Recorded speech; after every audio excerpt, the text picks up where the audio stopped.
안녕하십니까 매부리안 여러분, 매일경제신문사 손동우 이축복 기자입니다. 저희 이번 위클리콕이 이번 주에도 또 평상시보다 좀 일찍 찾아뵙게 되었는데요. 오늘 또 정부에서 좀 중요한 대책이 하나 나와가지고 이거에 대해서 설명을 드리고 간단하게 평가를 하고 시장 영향에 대해 가지고 말씀을 드려야 될 것 같아가지고 또 이렇게 빠르게 하게 되었습니다. 이번에 3차 신규 공공택지 추진 계획이라고 나왔는데요. 이게 정부의 정말 마지막 주택 공급 계획일지 그거부터 좀 짚고 넘어가면 좋겠습니다. 저는 정말 이번이 정부의 마지막 주택 공급 정책이기를 정말 바라고 있습니다. 이게 2018년에 9.21 대책부터 이제 시작을 해요. 실질적으로 정부 주택 공급 계획은. 그래서 5개의 3기 신도시가 그 뒤로 이제 순차적으로 나오게 되고, 그 다음에 올해 2월에 광명시흥 신도시 엄청 LH 사태 때문에 난리가 났었죠. 그리고 이제 이번이 주택 공급 계획에 어떻게 보면 정부가 원래 잡고 있던 마지막 계획이라고 볼 수 있는데요. 이번에를 보면은 의왕, 군포, 안산, 그리고 화성, 진안, 그리고 인천 9월, 화성, 봉담, 남양주, 진건, 양주, 장흥, 그리고 구리, 교문 등에서 14만 가구로 이제 공급하겠다고 발표를 했습니다. 네, 위치는 이렇게 어느 정도 공개가 됐는데요. 가장 큰 특징이라고 한다면 좀 어떤 걸 꼽으면 좋을지 말씀해 주시면 좋겠습니다. 이번에는 일단 신도시급이 2개가 포함이 됐어요. 보통 일반적으로 신도시급은 이제 100만 평 이상이면 신도시로 보는데, 이렇게 해서 3기 신도시는 맨 처음에 발표했던 5개 말고도 광명시흥 신도시, 그리고 오늘 발표한 의왕, 군포, 안산과 화성, 진안, 이렇게 8개가 됐다고 보시면 게 맞을 것 같아요. 이 특징은 전체적으로 이제 지도를 보시면 아실 것 같은데, 보시게 되면 좀 느껴지시는 바가 없으세요? 좀 너무 먼데요. 멀기도 하고, 처음에 이제 수도권에 서북부, 서남부에 많아요. 이게 보면 8개가 있는데, 고양, 창릉, 부천, 대장, 인천, 계양, 광명, 시흥, 의왕, 군포, 안산, 화성, 진안, 이 6개가 다 이렇게 서부에서 이렇게 북서부에서 이렇게 반시계 방향으로 내려오면서 있거든요. 동북부나 동남부, 남양주, 왕숙이랑 하남, 교산밖에 없습니다. 이거는 제가 생각을 해보면, 정부가 주택 공급을 해야 되는데 이제 빈 땅이 주로 서남부에 많이 몰려 있잖아요. 왜냐하면 동북부나 동남부로 가다 보면 이게 산에 많이 막혀 있기 때문에 더 이상, 그리고 이미 많이 도시가 개발이 되어 있어요. 뭐 판교, 위례, 광교 쭉 내려가거든요. 그러다 보니까 이제 서남부에다가 특히 많이 집중을 한 것 같은데, 정부에서도 이런 부분에 대해서 인정을 하고 있어요. 자료 6페이지를 보면은 경기 동남부 쪽 위례, 판교, 분당, 동탄 등과 균형을 이루는 새로운 서남부 쪽 광명, 시흥, 의왕, 군포, 안산, 화성, 진안을 형성한다고 써놨어요. 하지만 정확히 따지고 보면 광명, 시흥에서 부천, 대장이나 인천, 계양이나 고양, 창릉까지도 올라갈 수 있는 거죠. 이게 서쪽을 쭉 돌리는 거예요. 이게 또 하나 특징은 이번 신도시가 거리가, 아까 처음에 이축복 기자가 얘기하셨죠. 거리가 좀 멀어 보여요. 지도만 봐도 딱 보면 알 수 있어요. 이게 3기 신도시 처음 발표했을 때 당시 자료를 보면 정확히 나오는데, 그때 서울에서 최대한 가깝게 공급한다는 목표가 국토부가 원래 얘기했던 목표예요. 그렇기 때문에 3기 신도시 5개는 모두 서울 경계에서 1에서 2km 떨어진 지역에 도넛형으로, 방사형으로 이렇게 둘러서 돼 있는데, 이게 갑자기 이번에 보면은 뚝 떨어져서 나오는 겁니다. 결국에는 그러면 이번에 나온 신도시 중에 가장 중요한 것을 하나 꼽아 주신다면 어딜 꼽으실지 좀 궁금합니다. 규모나 여러 측면에서 의왕, 군포, 안산이 제일 중요하다고 볼 수 있을 것 같은데요. 일반적으로 의왕, 군포 하면은 꽤 가깝게 생각하시죠, 이축복 기자님? 지하철 4호선 타면 가는 데 아닌가요? 네, 그런데 여기서 이게 문제입니다. 아니에요? 예, 서울서 12km, 서울 경계부터 12km입니다. 그리고 우리가 알고 있는 지금 4호선 타고 간다는 의왕과 군포는, 의왕, 군포, 안산이 되게 커요. 그 중에 북쪽이에요, 대부분. 근데 이걸 남쪽이에요, 대부분. 이번에 발표한 곳은 보면 서울시 경계에서 약 12km 남측에 위치한 지역에 있었다고 되어 있거든요. 12km라고 하면 좀 감이 안 오긴 하는데 다른 3기 신도시는 좀 어땠나요? 아까도 말씀드렸지만 이제 2km, 서울 경계에서 2km 해가지고 바로 이제 방사형 도넛으로 두르는 거였는데, 굉장히 먼 거예요. 이게 이제 지하철 1호선, 아까 말씀하신 의왕역부터 4호선 반월역까지 요 일대를 아우른다고 되어 있고, 약 177만 평, 그리고 4만 1000 가구가 들어선다고 하는데, 이 정도면은 제가 정확히 기억은 못하겠지만 고양, 창릉 신도시보다는 조금 작을 것 같고, 부천, 대장 신도시보다 확실히 클 것 같거든요. 고양, 창릉보다도 큰 것 같아요. 이거는 제가 나중에 좀 숫자를 확인해 봐야 할 것 같은데, 꽤 큰 규모라고 볼 수 있는데요. 지금 이제 문제를 보면은 교통대책을 좀 저희가 아까 얘기했다시피 좀 봐야 될 것 같아요. 서울 강남권까지 20분대 접근 가능한 철도 중심 대중교통체계 구축, 이렇게 되어 있는데, 여기 가만히 보다 보면은 지도에서 좀 느껴지는 거 없으세요? GTX 얘기를 했는데 GTX-C가 위로 지나가요 지금. 그러네요. 철도 중심축이 이렇게 형성이 돼 있는데 네네. 이게 정확히 지금 의왕역까지 갈지 안 갈지 지금 모르는 상황입니다. 이렇기 때문에 국토부에서는 이거를 이제 GTX-C를 의왕역으로 이제 좀 경유시키겠다는 얘기를 한 것으로 지금 이제 파악이 되는데요. 그거 말고도 사실은 교통대책이 별로 없어요. 여기 보다 보면은.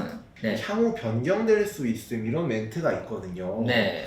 이런 게 참 이게 약간 홍보성 기사 같은 데도 사실 볼 수 있는 좀 그런 멘트인데, 주의하십시오. 바뀔 수 있습니다. 일단은 저희는 이렇게 할 건데 바뀔 수 있으니까 알고는 계세요. 약간 이런 느낌이 들어가지고 사실 조금 걱정이 됩니다. 이거만 믿고 지금 들어가려고 하시는 분들이 계실 수도 있을 것 같아서. 네네. 예, 그런데 더 문제는 아까도 말씀드렸지만 이게 생각보다 지금 뭐 교통 대책이라고 해서 변경될 수 있음이라고 했는데 실질적으로 이런 말씀 단어 쓰면 좀 애매하지만 좀 허접합니다 사실은. 그런 말 써도 되는지 좀 모르겠는데. 괜찮습니다. 여기 그래도 뭐 그렇게 생각하시는 이유가 있을 테니까 좀 다른 신도시랑 좀 같이 얘기해 주시면 좀 더 좋을 것 같네요.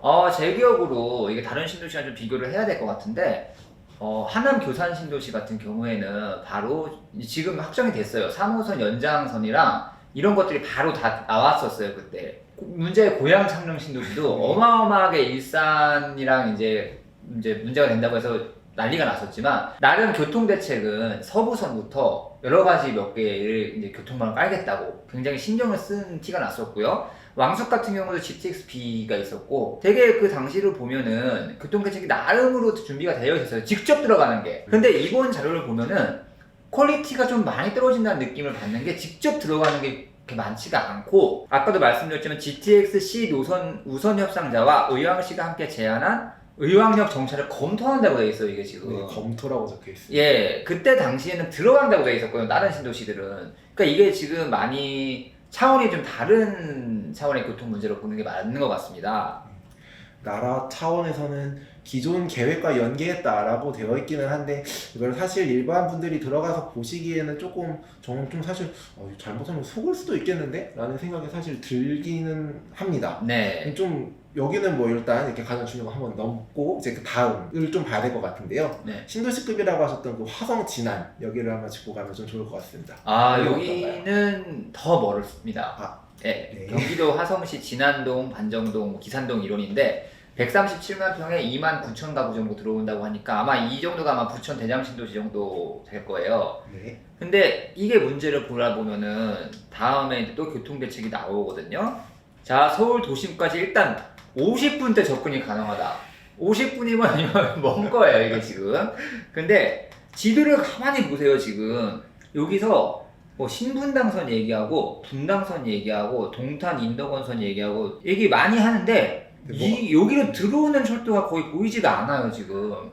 GTX-C 기본계획 이거 딱 하다가 이렇게 지나가는데 이것도 사실 들어올지 안 들어올지 모르는 거죠. 네, 멀리 있습니다 여기도. 예, 이걸 한마디로 보면은 이제 환승을 시키겠다는 얘기인 것 같은데 이것도 아까 말씀드린 것처럼 직접 들어오는 교통망도 깔릴지 안 깔릴지 모르는 상황인데 이게 환승을 깐다는 거는 더 어려운 일이거든요. 이게 경제성을 볼 때. 하나 깎고 가는 거죠. 예, 저번 위클리콕 시간에 김태준 기자가 나와가지고 실컷 설명하고 갔죠. 이제 경제성, 예비 타당성 조사에서 이거 통과하기가 엄청 어렵다. 근데 이거 이렇게 된다는 얘기는 솔직히 말씀드리면 교통망이 많이 약하다는 지금 생각을 좀 지울 수가 없습니다. 좀 힘든 얘기, 좀 어려운 얘기를 했으니까 좀 좋은 얘기 네. 같은 걸 좀 볼까요? 좀 괜찮아 보였던 데는 혹시 어디셨는지 좀 말해주시죠. 저는 오히려 개인적으로 인천 차라리 중요호 택지가 이번에는 신도시보다 낫다고 생각이 들었는데요. 이제 인천 9월 신도시를 보면 여기는 그래도 제2경인고속도로가 지나가고 인천 지하철 1호선이 지나가고 인천 지하철 2호선까지도 제2경인선을 예타 중인 걸 통해가지고 연결시키겠다는 계획이 이미 나와 있어요. 그렇기 때문에 너무 서쪽에 치우쳐져 있긴 하지만 그래도 인천 쪽에서 출퇴근하는 사람이 꽤 많은 편이거든요. 차라리 입진 여기가 낫겠다는 생각도 들었고, 그 다음에 또 보면은 이제 남양주도 좀 주목을 할 만할 것 같아요. 남양주 진권 신도시의 특징을 보면은 다산 신도시랑 남양주 왕숙 신도시 사이에 껴 있습니다 여기가. 그렇기 때문에 다산 신도시는 이미 지금 형성이 되어 있고 왕숙 신도시는 지금 어쨌든 3기 신도시에서 가장 큰 규모예요. 6만 6천 가구. 무조건 만들어야 되거든요, 이제 국토부에서는. 그렇기 때문에 인프라가 어쨌든 계획된 대로 아마 넣으려고 국토부는 굉장히 노력을 할 거고요. 그런 면에서 뭐 물량 부담이나 이런 건 분명히 존재를 할 것 같아요. 그렇지만 제 생각에는 조심스럽지만 앞에 두 개보다는 차라리 낫지 않나 라고 생각을 하고요. 세종이 또 이번에 포함된 것도 네, 느끼를 맞습니다. 줍니다. 예. 보시면은 여기 봉담이 있는데 사실 여기가 제가 군대를 제가 오산에서 있었는데 여기 봉담 쌀 받으러 가던 데거든요. 여기가 좀 개발된다고 하니까 조금 낯설기도 하고 신도시 될 정도로 좀 많이 이렇게 서울에 비해서 많이 개발이 안 됐구나 하는 느낌도 좀 들고 좀 네. 느낌이 좀 다릅니다. 예. 정부가 어떻게 보면은 화성 봉담 아까 쌀 받으러 갔다는 거기까지 주택을 공급하기 위해서 수도권을 점점 넓히고 있다 이렇게 해석을 하시면 될 것 같아요.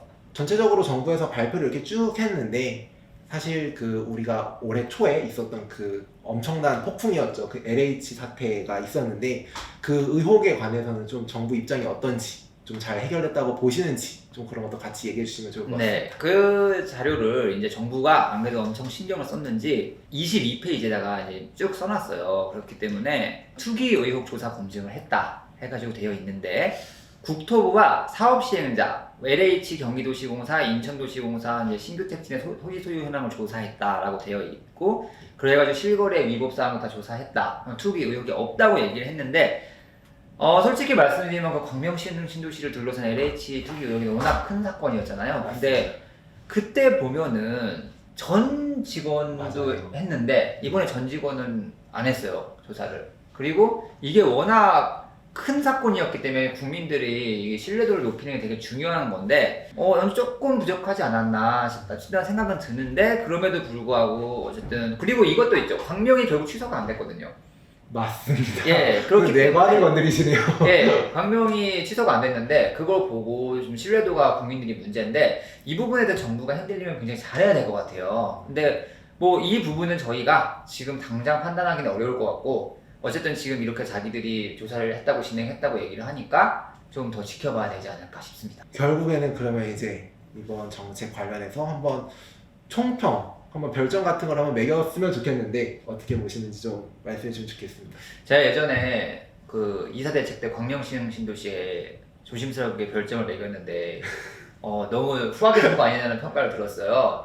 저 개인적으로 이번에는 사실 교통망이 굉장히 문제인데 이번이 너무 안 좋아요, 솔직히 말씀드리면. 그래서 저는 이번 신도시는 정말 조심스럽게 별 2개 아래로 저는 줄 것 같습니다. 왜냐면은 아까도 말씀드렸지만 앞에 있는 신도시들은 깔릴지 말릴지 희망 고문을 당한다고 해도 일단 들어온다는 게 확실하잖아요. 그때 당시에는 뭐 하남 3호선도 뭐 들어온다고 하고 뭐 서부선도 해준다고 하고 근데 이번 거는 보다 보면은 그렇게 일단 직접 들어온다는 게 불분명해요 지금. 예, 다 주변으로 지나가는 광역교통망에 뭐 연결을 시키겠다, 환승을 시키겠다 이런 건데 지금 보통 신도시의 교통망 얘기할 때 가장 많이 얘기하는 게 이제 위례신도시 얘기 많이 하고 파주 얘기 많이 하는데 위례신도시 같은 경우는 이제 위례신사선이나 위례트램이 지금 네. 입주가 2010년도에 이루어졌는데 11년째 지금 아직 예타도 통과를 못 해가지고 뭐 희망 고문이다 이러고 있는데 그래도 그때도 위례 신도시 계획에 들어가 있던 거거든요, 얘네가. 맞습니다. 근데 이번에는 지금 그게 아니에요. 이거는 어떻게 보면은 좀 심하게 말하면 아예 없다고 봐도 무방하다고 저는 생각을 하고요.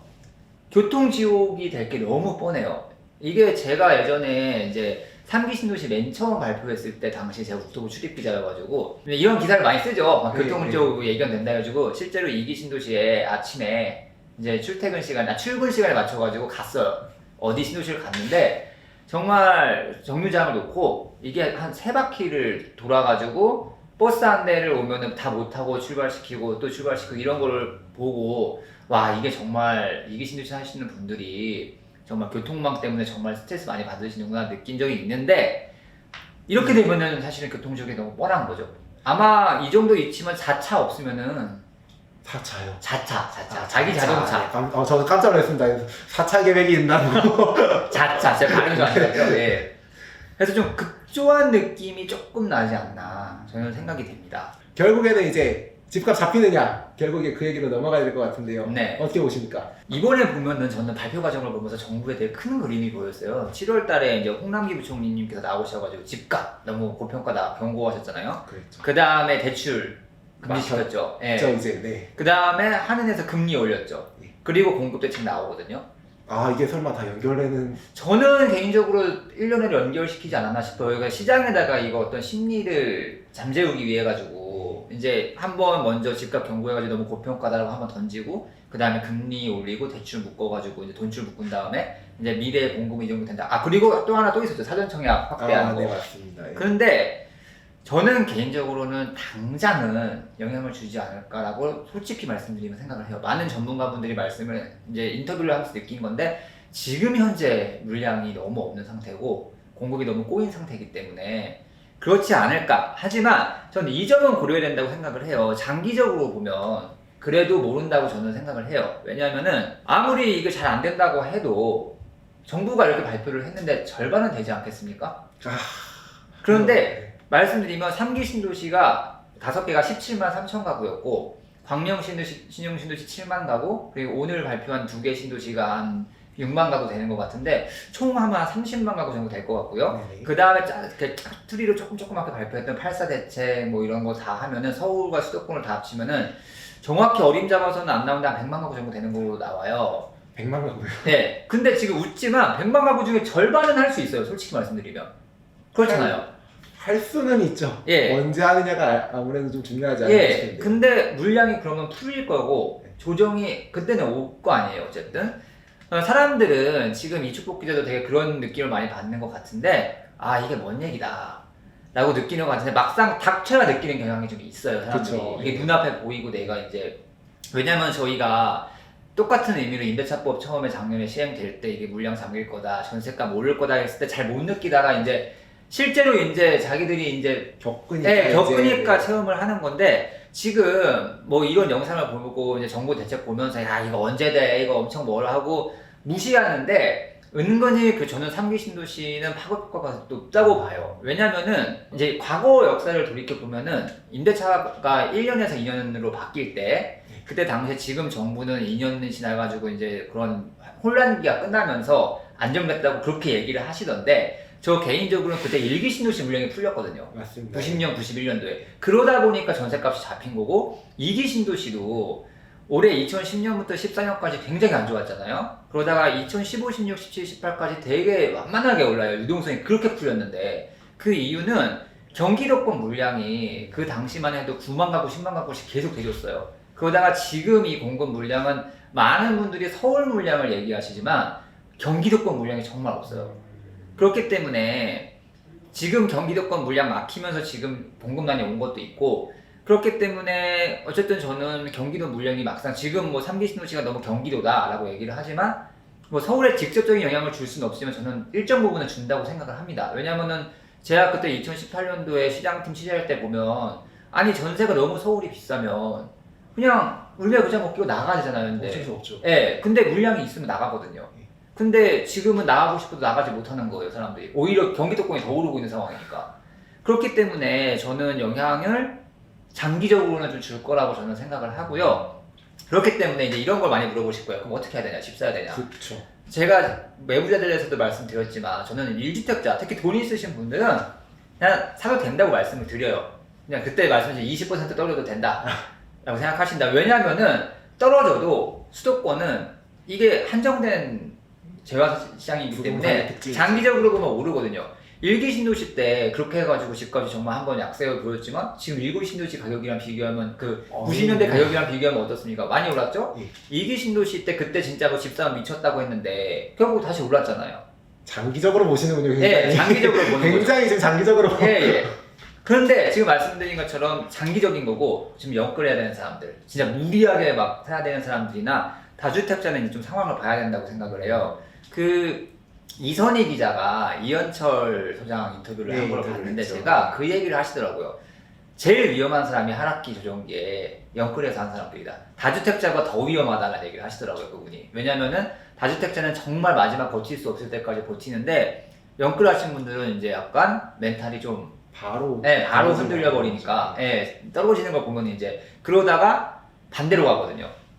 집을 사야 될 때 팔아버리고 그렇게 반대로 가는 경우가 있어서 저는 이제부터는 좀 상황을 지켜봐야 된다. 그리고 저희가 실컷 앞에 3기 신도시 특히 오늘 발표분은 뭐 교통망 뭐 더럽고 뭐 지옥 같다고 얘기를 했지만 이게 막상 깔릴 때에는 좀 고려를 하실 때가 됐다. 그리고 3기 신도시 중에서는 최초 발표분이 개인적으로 좀 더 낫지 않나 라고 생각을 합니다. 이축복 기자가 이제 또 젊은 기자다 보니까 제 생각에는 아무래도 3기 신도시가 이제 구체화 될 때쯤에 집을 살 가능성이 높아 보이거든요. 오늘 이 방송을 진행하면서 느낀 점은 무엇이었는지 좀 여쭤볼게요.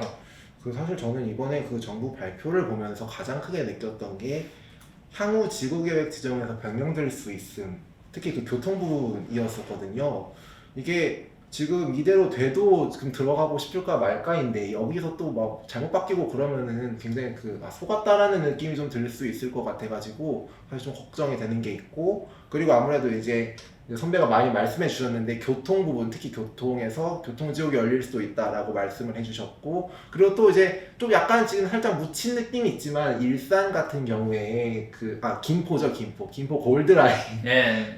상당히 그 문제가 이뤄졌었거든요. 거기 교통 부족하다 했었고 실제로 부족하고, 그러나 특별히 지금 뭐 딱히 개선될 여지는 보이지 않고 그런 부분들이 있어가지고 이번에 이 신규 공공택지 발표 보고 공급되는 건 참 좋다. 그렇지만 그 안에서 실제로 거주하게 될 그런 분들의 문제점, 특히 교통 부분을 좀 착실히 잘 다듬어 주셔야 할 필요가 있지 않을까라는 생각이 기자가 아니라 개인 실수요자 측면에서 좀 많이 들었습니다.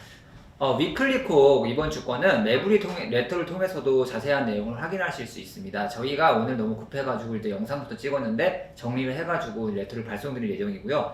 오늘 아침에 발송된 내용은 지금 이제 또 총리의 관심사죠. 금리 인상이 어떤 부동산 시장에 어떤 영향을 줄까를 이미 내용을 발송했고요. 이처럼 재테크와 관련한 다양한 내용을 레터를 통해서도 볼 수 있으니 이번 영상이 끝나신 후에 더보기를 눌러주시면 구독이 가능합니다. 그렇다면 이제 이번 마지막 구호 외치고 끝낼게요. 저 하나 둘 셋 하면은 외치고 끝내겠습니다. 예. 하나 둘 셋 성투하세요. 주택 마련 주식 대박 매부리 하나면 오케이입니다. 매부리 구독 누르시면 부자 됩니다. 좋아요 누르시면 더 부자 됩니다.